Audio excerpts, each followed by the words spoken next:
Halo Sobat Mau Tahu, salam jumpa bersama saya Dira di program acara Mau Gini Kasih Tahu. Di kesempatan kali ini, Dira akan berbagi informasi tentang tempat-tempat yang paling sering ditongkrongin oleh hantu. Dengan kata lain, tempat-tempat yang sering menyimpan banyak misteri di sekitarnya. Banyak orang mengatakan bahwa hantu suka dengan tempat-tempat yang banyak mengandung energi negatif. Energi negatif ini sering dikaitkan dengan energi-energi perasaan makhluk hidup. Setiap tempat biasanya menyimpan energi-energi tersebut dari kisah masa lalunya atau peristiwa-peristiwa yang pernah terjadi di tempat itu. Meskipun suatu tempat pernah memiliki energi negatif, bukan berarti semua tempat ini pasti angker atau berhantu. Karena bisa jadi tempat yang di masa lalu mengandung energi negatif tergantikan oleh energi-energi positif manusia dan makhluk hidup di masa kini. Beberapa ilmuwan pernah berteori bahwa hantu itu adalah refleksi atau representasi dari energi-energi yang pernah diserap oleh suatu benda. Kalau tim mau gini gambarkan, mungkin seperti begini ya. Katakanlah ada suatu meja di kantin kampus yang dulu sering kita pakai untuk nongkrong rame-rame bersama teman-teman. 10 tahun kemudian, ketika kita sudah pisah bersama teman-teman, kita kembali duduk di meja yang sama di kantin yang sama. Kadang-kadang, memori yang timbul atau perasaan yang ada terpelanting ke masa lalu tatkala kita dulu hampir setiap hari kumpul dan seru-seruan bareng di sana. Tak jarang juga energi-energi masa lalu yang dipancarkan oleh benda-benda di kantin tersebut semakin terserap oleh kita, sehingga tak terasa perasaan kita menjadi melankolis dan haru. Seakan-akan suasana masa lalu kita rasakan dengan kuat, walaupun pada kenyataannya kita lagi duduk sendiri di meja itu. Sama halnya dengan suatu tempat. Katakanlah di tempat itu dulunya pernah terjadi suatu peristiwa bunuh diri contohnya. Energi negatif yang terpancar dari si korban bunuh diri itu diserap oleh benda-benda dan lingkungan sekitarnya. Oleh karena itu, ketika kita melewati tempat itu, ada perasaan merinding, singup, atau angker mungkin. Atau apalah yang kita rasakan yang pastinya berbeda dengan perasaan kita ketika kita pergi ke tempat-tempat yang ceria seperti taman rekreasi yang cenderung mengandung energi positif. Ketika energi negatif yang kita serap semakin kuat, refleksi energi negatif tersebut juga semakin menjadi kuat, hingga akhirnya seakan-akan si korban bunuh diri itu muncul kembali dalam bentuk berwujud yang kita kenal dengan hantu. Akan tetapi teori hanyalah sekedar teori. Setuju atau tidak setuju, percaya atau tidak percaya, semuanya terserah Sobat Mau Tahu. Ngomong-ngomong soal tempat-tempat berhantu, ada beberapa tempat yang kerap kali orang-orang sering mengidentikan dengan kejadian mistis atau berhantu. Walau tak pasti semua tempat itu benar-benar kemistisannya, karena itu pun hanyalah sekedar cerita masyarakat atau netizen. Nah, apa saja tempat-tempat itu? Ini dia.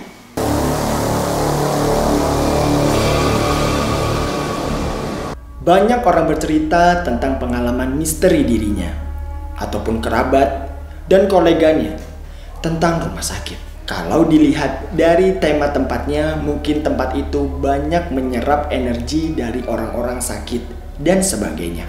Biasanya, orang-orang banyak bercerita tentang pasien ataupun suster hantu, walaupun gak semuanya ngesot. Tempat yang paling favorit sih biasanya tentang kamar mayat. Nah loh, dari namanya aja udah bikin mengkorok tuh Sobat Mau Tahu. Kisah suster ngesot dari rumah sakit ibarat teman akrab yang tidak terpisahkan. Ada banyak variasi kisah tentang asal-muasal suster ngesot. Ada yang bilang suster ngesot adalah arwah suster yang meninggal karena kecelakaan ketika dalam perjalanan pulang kerja. Sebagian ada lagi yang bercerita bahwa suster ngesot meninggal itu di kontrakannya karena kesetrum atau terpleset di kamar mandi. Dan banyak lagi pendapat-pendapat lainnya. Uniknya, kisah suster ngesot yang menghantui rumah sakit ini tidak semuanya meninggalkan kisah kelam. Ada beberapa kisah yang menceritakan bahwa ketika malam hari suster ngesot datang membantu pasien seperti membenarkan infus dan lain-lain. Tapi ini hanyalah cerita saja. Kebenarannya seperti apa, kita juga tidak tahu secara pasti.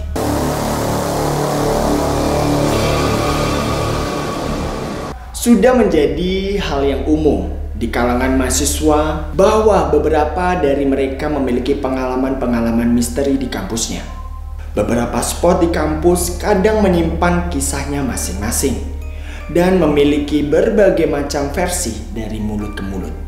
Biasanya yang menjadi alasan umum sebuah gedung di mana para generasi muda bangsa menimba ilmu ini menyimpan hal-hal mistis di dalamnya adalah lokasi atau gedung sekolah ataupun kampus tadi merupakan bangunan lama peninggalan zaman Belanda yang mana kisahnya bermacam-macam.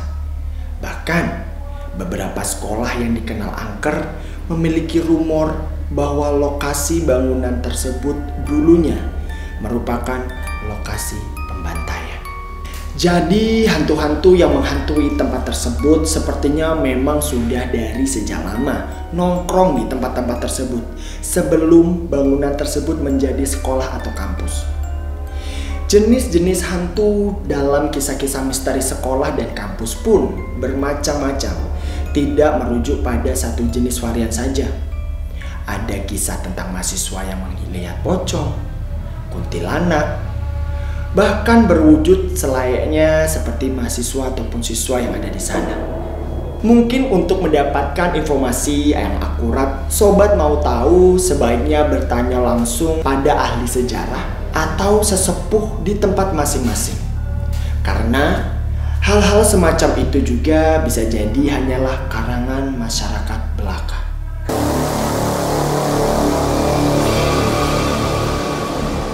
Alas dan gunung menjadi tempat favorit bagi para pecinta hiking dan camping.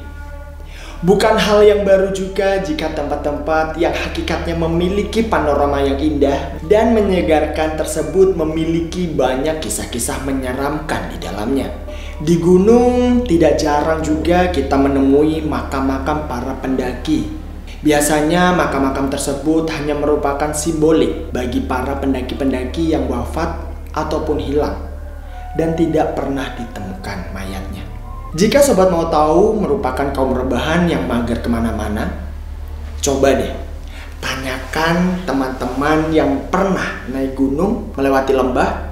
Rata-rata mereka selalu punya kisah-kisah misteri yang mereka bawa pulang setelah turun gunung. Sama halnya dengan hutan alas.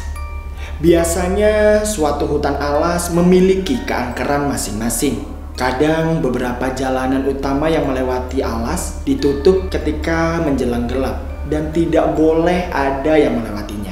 Bukan tanpa alasan warga setempat menutupnya.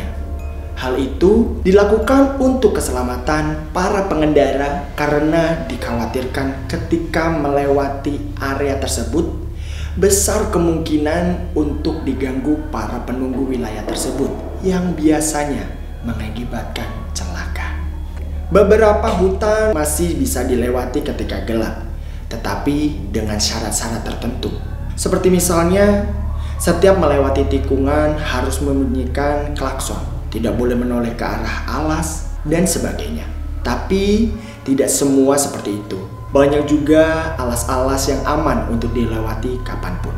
Selain jalanan melewati alas, tidak jarang juga di pintu masuk menuju hutan dijadikan tempat camping ground, yang mana tempat tersebut sangat populer dijadikan lokasi diklat alam mahasiswa-mahasiswa kampus. Tidak sedikit kisah-kisah diklat alam mahasiswa yang diwarnai dengan peristiwa kesurupan.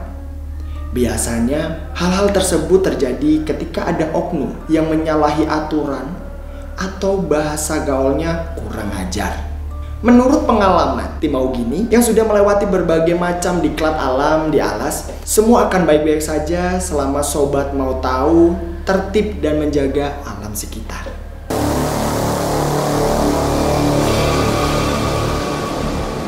Rumah atau bangunan yang sudah lama kosong seringkali menjadi perbincangan misteri oleh masyarakat sekitarnya. Bangunan yang lama tak merasakan hadirnya nafas kehidupan manusia di dalamnya kerap kali memberikan nuansa angker.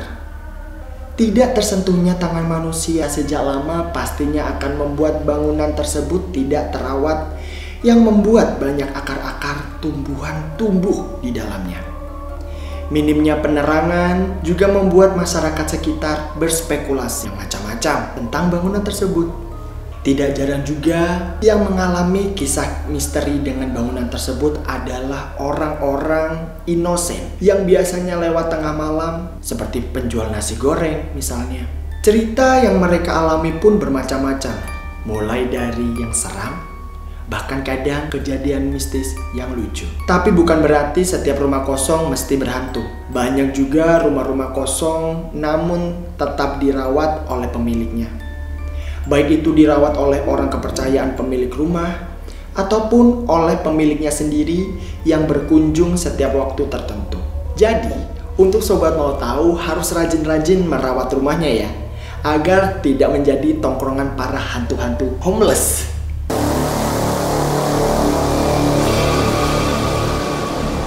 Untuk tempat yang satu ini, sepertinya tidak perlu dijelaskan lagi ya. Sebuah tempat yang jarang sekali manusia-manusia hidup singgahi.